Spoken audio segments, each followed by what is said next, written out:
Hello friends, welcome back to DSS talkies. వీడియోలోకి వెళ్ళే ముందు వీడియోని లైక్ చేయండి. ఎనచారి ఓజీ ట్రైలర్ చూసావా? ఊటి ట్రైలర్ చూసావా అని అడగకూడదు. అరే ఎన్నిసార్లు చూసావా అని అడగాలి. 50-60 సార్లు చూసినా ఇక్కడికి. అవునా, నేనైతే దగ్గర దగ్గర 100 సార్లు చూసింటా. నేను నిన్న ట్రైలర్ రివ్యూ నుంచి 100 సార్లు చూసింటా నేనైతే.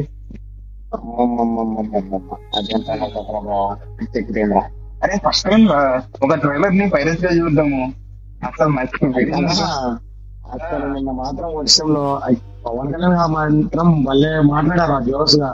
నిన్నకైనా పవన్ కళ్యాణ్ అలా మాట్లాడకపోతే పోయిన వాళ్ళందరికీ నిరాశ మిగిలేదురా. అనవసరం వచ్చామంటే ఫీలింగ్ ఉండే వాళ్ళందరూ వర్షం పడింది కదా.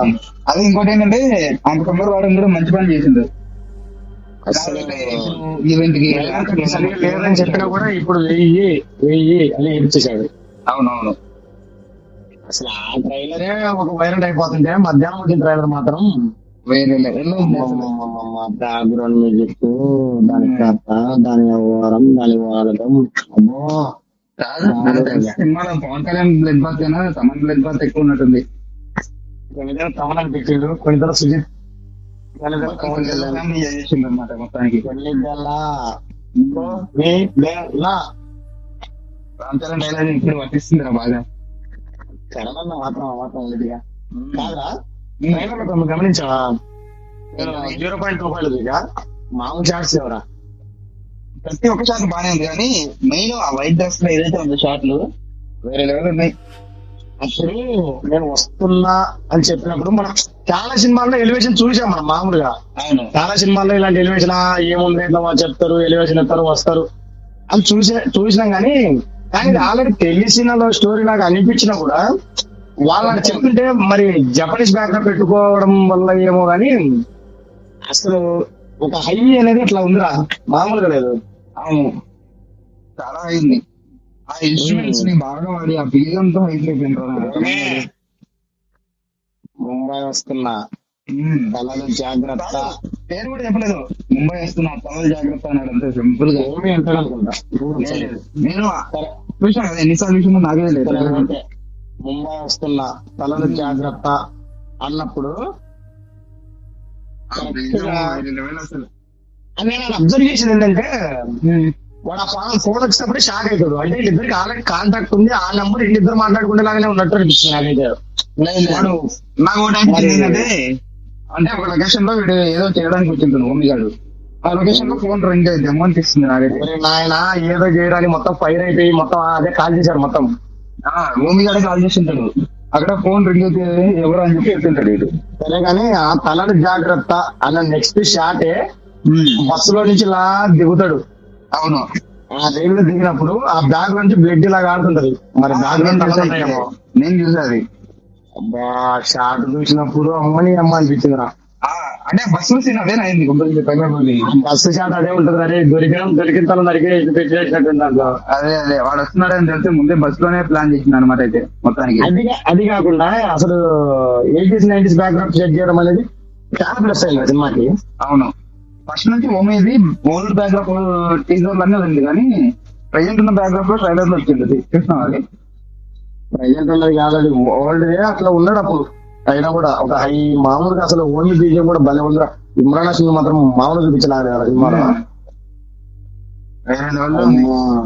హీరోయిన్ వచ్చి ఉలికిపల్లి ఎగిసిందిరా. అది మాత్రం జరిగిందా? పవన్ కళ్యాణ్ ఫస్ట్ వెళ్ళి ఆ కథలో చూసింది. ఆ కథలో కూడా బ్యాక్ లో నేను ఉందిరా, దానికి ఒక శారీ కట్టేసి ఉంటది. అవునవును, ఆడ కథను చూసి అమ్మ ఉంది అన్నట్టుగా వచ్చి నవ్వుకుంటే మెట్లు దిగుతున్నప్పుడు పవన్ కళ్యాణ్ ఇట్లా చూస్తారు ఒకసారి షాట్. అది చూసినప్పుడు ఆ బీజం కూడా తమన్నా సైలెంట్ ఉంది షాట్. అది సైలెంట్ బీజం భలే ఉందిరా షాట్. అది ఆ షాట్ మాత్రం భలే ఉందిరా. అరే కానీ ఇప్పుడే ఒక న్యూస్ వచ్చింది. చెప్పు. 10 PM షో వస్తుంది అంట 24th ఏపీలో. తెలుసు నాకు ఆల్రెడీ. ఇప్పుడే వచ్చింది, జీవో వచ్చింది. సరే ఓకే వెళ్దాము. ఎన్ని ఒట్టికి ఆడేద్దాం అంటే బ్లడ్ క్లాత్ అంతే.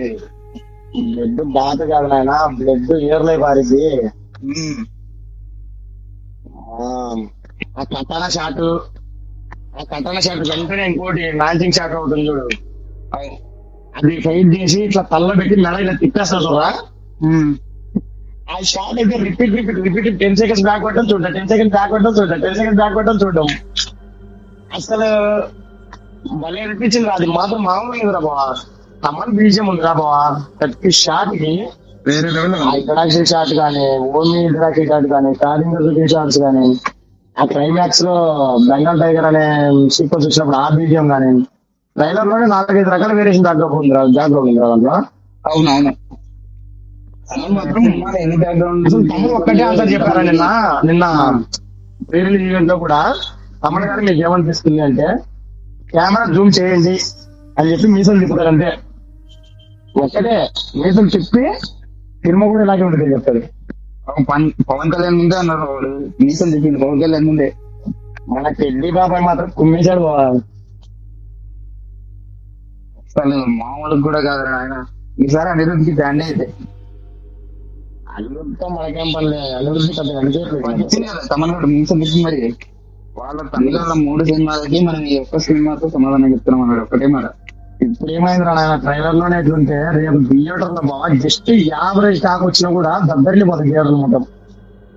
నెక్స్ట్ వీక్ లో ఇస్తున్నారు అనుకో అయిపోయి ఇంకా.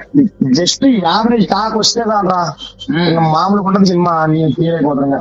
పొరపాటున డిజాస్టర్ అయినా కూడా కలెక్షన్ వచ్చేస్తాయి కానీ డిజాస్టర్ కాదు. పొరపాటున సినిమా బ్లాక్ బస్టర్ టాక్ వచ్చిందా థియేటర్లు తగలబడిపోతాయి అంతే. ఇక సినిమాకున్న హైప్ కి పేపర్ మాత్రం బస్తాలు తీసుకెళ్లిపోతాయి. ఆ ఇంటరాక్షన్ చార్ట్ చూస్తే అర్థమైపోతుంది. ఇంటరాక్షన్ చాలా 4, 5, 6, 7, 8, 9 ఇంటరాక్షన్ ఉన్న పెద్ద ఆశ్చర్యం లేదనిపిస్తుంది. ఆ ఫైట్ సీక్వెన్స్ మాత్రం ఖచ్చితంగా పేపర్లు ఉండాలి. ఆ సాంగ్స్ పేపర్లు ఉండాలి. తిరిగిపోతాయి థియేటర్లు మొత్తం. అసలు ఓన్లీ క్లైమాక్స్ ఎలా ఉంటుందో అని చెప్పి అందరు వెయిటింగ్ కదా. పార్ట్ 2 ఉందంట కదా. అవునా? అదేనా పార్ట్ 2 ఉందంట. మరి అది తీస్తారు తీయవో తెలియదు కానీ ఇంతటి పోయేటట్టున్నారు జనాలు. ఇది అనిపించింది ఏంటంటే ఇంట్రడక్షన్ షాట్ లో ప్రకాష్ రాజు ఇట్లా పొలాలలో ఇది ఉంటాయి కదా గడ్డి వామ కొంచెం పెట్టారు కదా. అవునవును. అక్కడ మన అకిరా అది ఇంట్రడక్షన్ ఉంటదేమో అని లీక్ ఫోటోస్ లీక్ అయింది ఇంతకుముందు. అదే చూడాలి. మరి అయినా మేబీ అకిరా ఇంట్రడక్షన్ ఉండిద్దేమో సినిమాలో. అదే అదే Akira entry, Akira introduction wait చేసి చూడాలి ఇంకా ఏం జరుగుతుందా అనేది. ఇంకోటి ఉండే రూమర్ ఏంటంటే ఇది 90s బ్యాక్గ్రౌండ్ సెట్ చేశారు కాబట్టి సాహోలో కూడా కొన్ని ఛాన్స్ ఉంటాయి.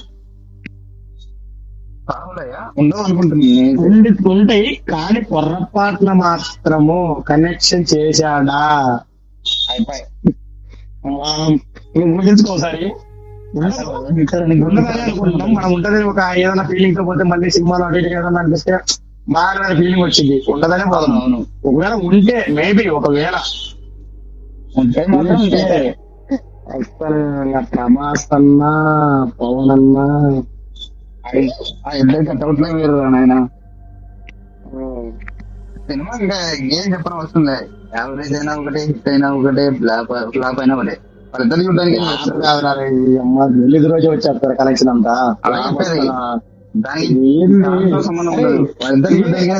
పవన్ కళ్యాణ్ సినిమాలలోనే ఖుషి తర్వాత అంత హైప్ ఉన్న సినిమా ఇదే అంట. అసలు ఏంట్రా బాబా, సినిమా షూటింగ్ స్టార్ట్ అయినప్పటి నుంచే ఒక హైప్. ఆ టీజర్ ఎప్పుడైతే వదిలాడో అవును మొదలైందిరా నాయన అప్పటి నుంచి. అప్పటి నుంచే స్టార్ట్ అయింది కదా సినిమా హైప్. సినిమా మాత్రం నెక్స్ట్ లెవెల్ ఉండిద్దిరా పక్క. ఈయన కూడా ట్రైలర్ లో ఏదో హైప్ ఇవ్వాలి చూపించాలన్నట్టు చూపించకుండా ఒక స్టోరీ పరంగానే తీసుకెళ్ళాడు. ఎక్కడ స్టార్టింగ్ నుంచి పవన్ కళ్యాణ్ చూపించడం కానీ అది కానీ ఇది కానీ చేయలేదు. ఒక స్టోరీ వెళ్తూనే మధ్యలోనే పవన్ కళ్యాణ్ తీసుకొచ్చారు తప్ప స్టార్టింగ్ లో పవన్ కళ్యాణ్ తీసుకురాలి అసలు. కాదు టీజర్లలో సాంగ్స్లలో ఎలా ఇచ్చాడో సేమ్ దీంట్లో కూడా అలానే ఇచ్చింది. మరీ దారుణం కాకుండా. డిసప్పాయింట్ లేదురా. మెయిన్ చెప్పిన దానికంటే ఒక ఎంత ఎక్కువ ఉంది కానీ తక్కువ అయితే లేదు. ఆ బీజం కొట్టాడు చూడుకోవా. ముంబైకి వస్తున్నాను తర్వాత ఒక బీజం వచ్చి ఒక సైలెంట్ బీజం లాగా వచ్చింది చూడు. ఆ బీజం మాత్రం మళ్ళీ అందరూ బాగా సునామీ వచ్చే ముందు సైరన్ సునామీ దానికి ఎగ్జాంపుల్ కొట్టింది కూడా సునామీ వస్తుందని కొట్టాడు. అదే ముందే జాగ్రత్త హెచ్చరించింది అనమాట. సినిమా మాత్రం ఒక ముక్కలో చెప్పాలంటే మనం చూసి ట్రైలర్ లాగే సినిమా ఉంటే cinema next level block buster. అది మనం ఆల్రెడీ చూసి స్టోరీ ఉన్నా కూడా ఇంకొకటి, సినిమా చూసినా ఉండే అన్నా కూడా కొత్తగా ఉండింది. స్క్రీన్ ప్లే, స్క్రీన్ ప్లే, తర్వాత తమిళ బీజియం బాగుంది, స్క్రీన్ ప్లే కొత్తగా ఉంటుంది, తర్వాత జపనీస్ బ్యాక్గ్రాఫ్, ఇవన్నీ ఏంటంటే మనం ఒక కొత్త సినిమా చూసే ఫీలింగ్ ఇస్తాయి డెఫినెట్ గా. మెయిన్ ఏంటంటే ఆ పవన్ కళ్యాణ్ అంత పవర్ఫుల్ గా అంత ప్లెజ్ గా చేసింది ఫస్ట్ సినిమా ఇది. అది కాకుండా ఒక మెంటల్ మాస్ క్యారెక్టర్ ఉన్నట్టుంది నాయన ఇది. అవునవును, ఒక నార్మల్ క్యారెక్టర్ లాగా అనిపించలేదు ఎక్కడ. ఒక నార్మల్ క్యారెక్టర్ లేదు అసలు, ఒక మెంటల్ క్యారెక్టర్ ఎలా బిహేవ్ చేస్తే అట్లా ఉన్నట్టుంది. సినిమా ఎలా ఉంటుందో వెయిట్ చేసి ఓకే, రివ్యూ బ్లడ్ బాత్.